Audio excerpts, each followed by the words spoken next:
Ilang araw bago ang undas, marami sa ating kababayan ang maagang bumisita sa Manila North Cemetery upang makaiwas sa inaasahang dagsa ng mga tao. Yan ang ulat ni Bien Manalo. 3 araw bago ang undas, marami na ang dumalaw sa Manila North Cemetery para mag-alay ng bulaklak at magtirik ng kandila sa puntod ng kanilang yumaong mahal sa buhay. Mas piniling maagang bumisita ni Eugene Rosas sa himlayan ng kanyang lola para iwasan ang dagsa ng tao sa mga susunod na araw.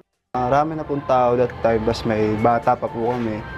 Then may pasok pa po ako, kaya mas sinagaan ko po. Iwas na rin po, hassle po.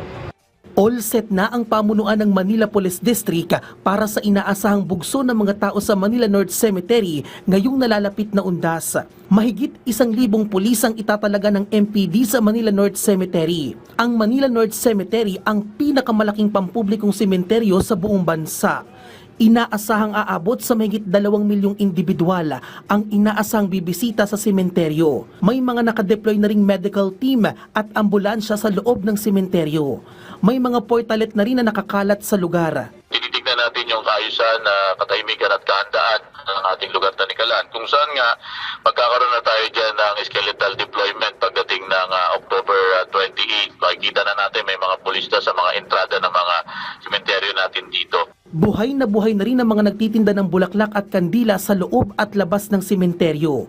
May ilan na rin nag-alay ng bulaklak sa puntod ng ilang prominente at kilalang personalidad na nakahimlay dito.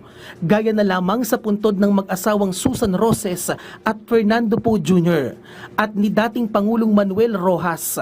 Paalala na rin dito sa ating mga kababayan na may mga advisory tayo dyan. Meron tayong mga road closure na ipopost natin sa ating official social media account.